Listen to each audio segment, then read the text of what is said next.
semburan lumpur panas di Mandailing Natal semakin hari semakin meluas. Selain menimbulkan rasa cemas, lumpur panas ini mengakibatkan kerusakan pada lahan pertanian dan mencemari sungai yang dijadikan mata air warga sekitar. Lalu bagaimana kondisi warga saat ini dan mengapa semburan lumpur panas bisa terjadi? Kita akan berbincang bersama Ahmad Royhan Nasution, warga Sorik Marapi, kemudian juga ada Rianda Purba, Direktur Walhi Sumatera Utara, serta Agung Iswara, Corporate Communication Manager PT SMGP. Selamat malam Bapak-Bapak semua, terima kasih banyak atas waktunya malam hari ini. Selamat malam. Baik, Malam, selamat malam.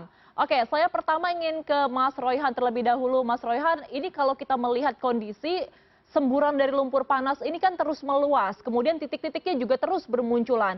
Bagaimana kondisi terkini di sana dan bagaimana ini mempengaruhi kehidupan warga, Mas?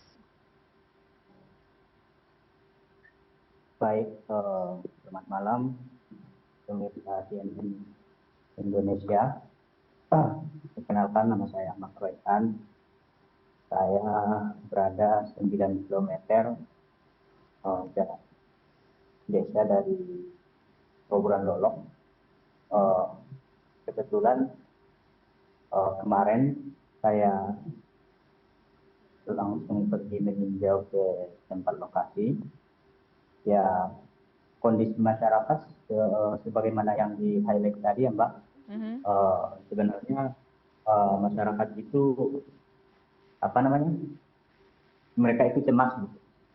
Karena kejadian ini kan sudah sejak lama dari cerita-cerita warga yang kawan-kawan yang di sana.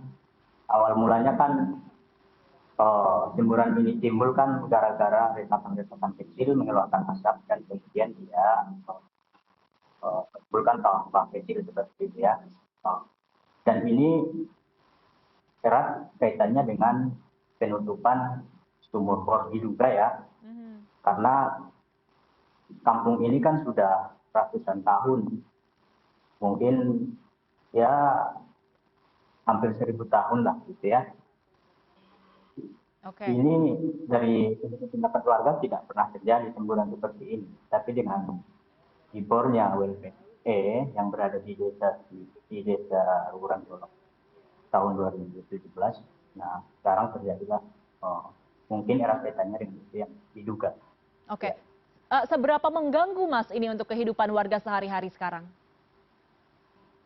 Ya, jelas mengganggu lah Mbak. Kan dari lokasi yang saya tinjau, kemarin saya sempat report di 3 lokasi adalah hanya almarhum tua Aseng. Oke. Dulu itu ditanami pohon karet, kakao, kemudian durian.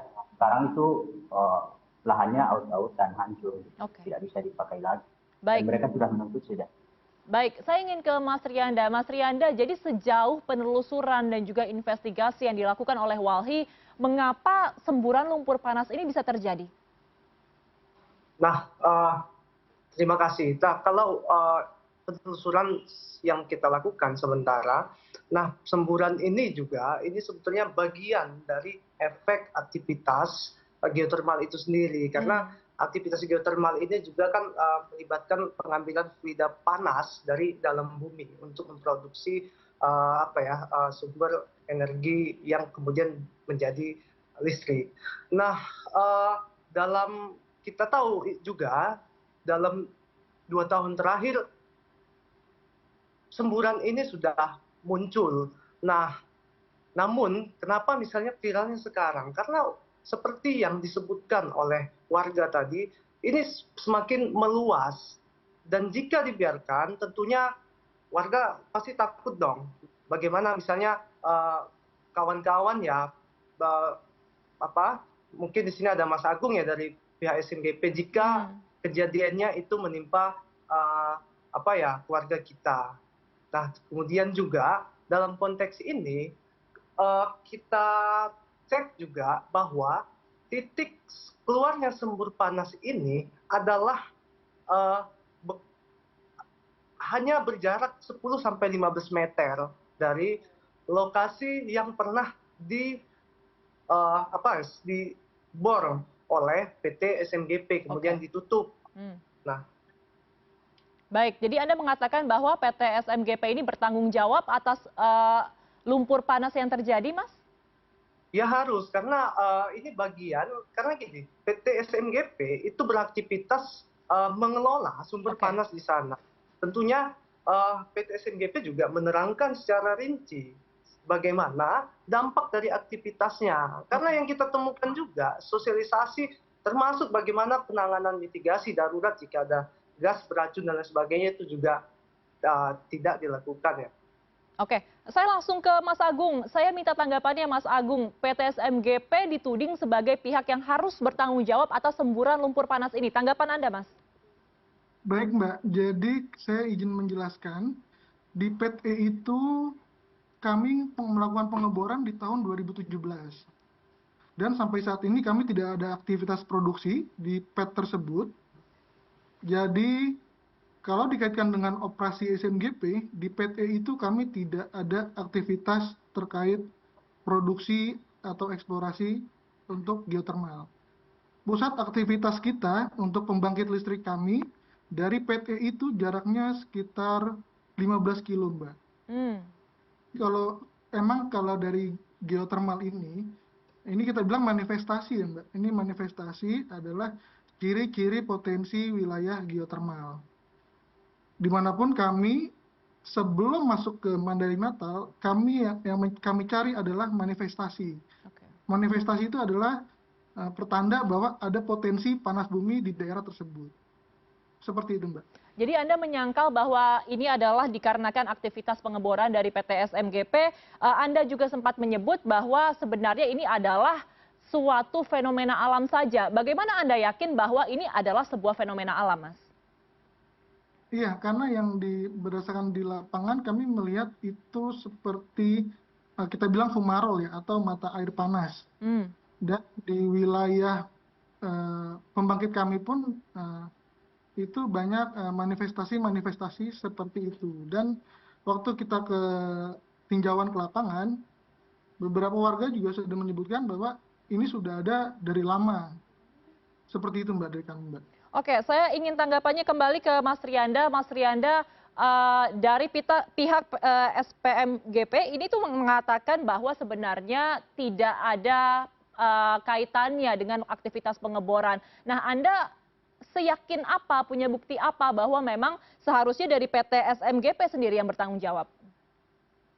Ya, kalau memang kenapa kita yakin? Karena tadi disebutkan juga bahwa aktivitas pengeboran sumber panas dan termasuk ya keluarnya lumpur panas ini diduga kuat dugaan ini adalah bagian dari manifestasi aktivitas geotermal. Nah, kalau tadi tidak ada pengelolaan geotermal di wilayah tersebut, tentu ini juga ya kita akan siapa yang kita salahkan? Tentunya pertama pemerintah harus segera mencek ya dan memitigasi segera dampaknya. Tapi karena memang di situ ada aktivitas pengelolaan sumber air panas oleh PT SMGP, nah mereka harus bertanggung jawab dong.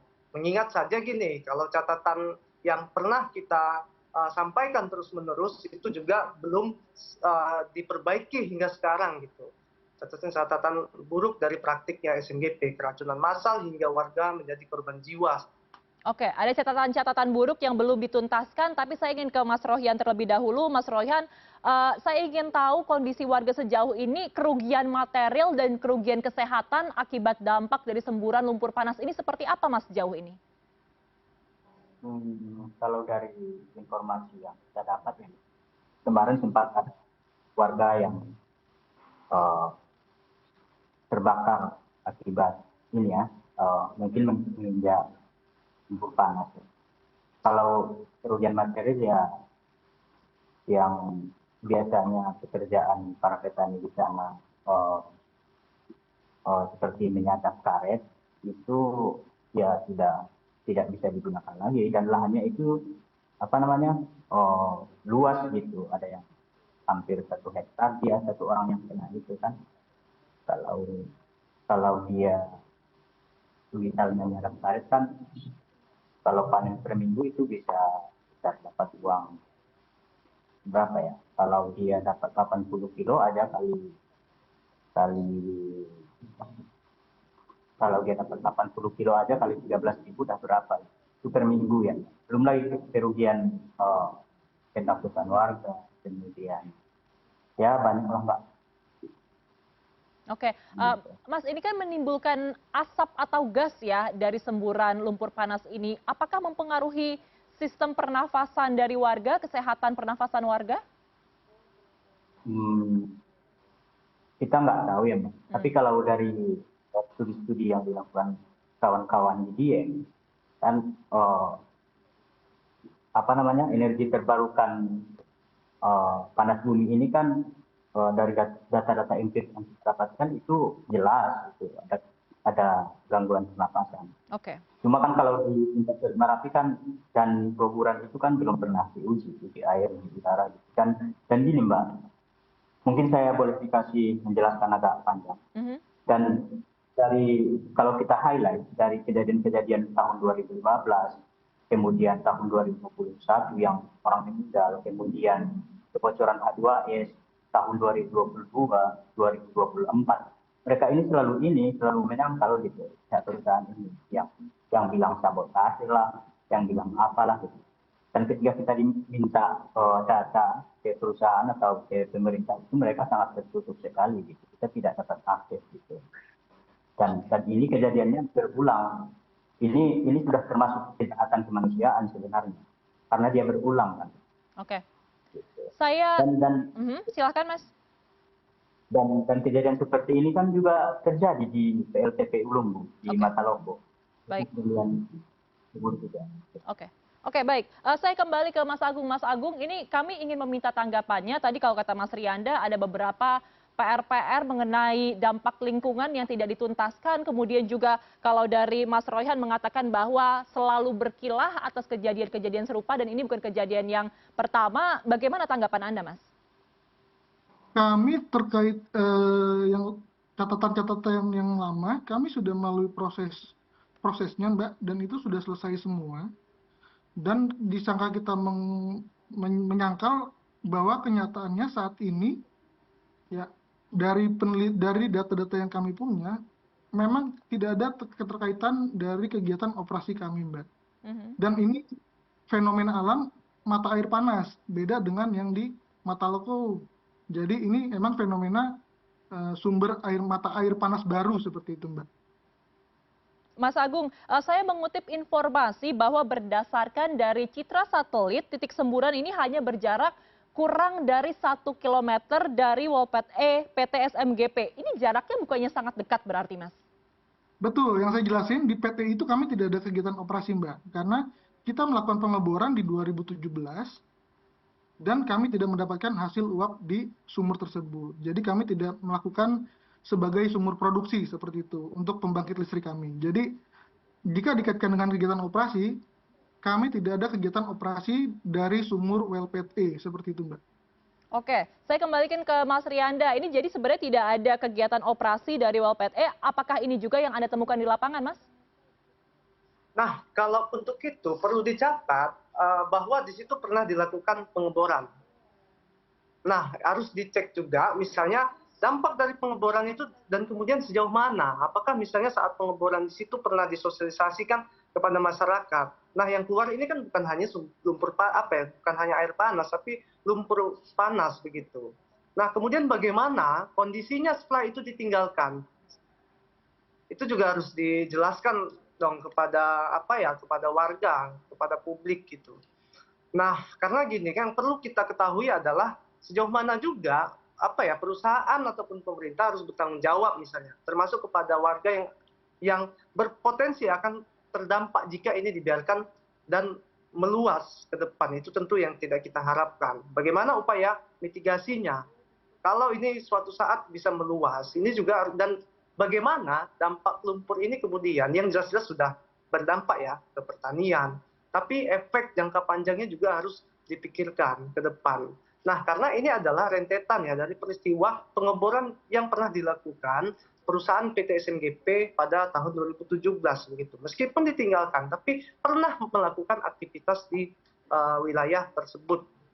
Oke, Mas Agung, ada sebuah tudingan PT SMGP ini sudah bermasalah sejak penyusunan AMDAL dan juga pengelolaan penerbitan izin. Nah, tanggapan Anda bagaimana, Mas Agung?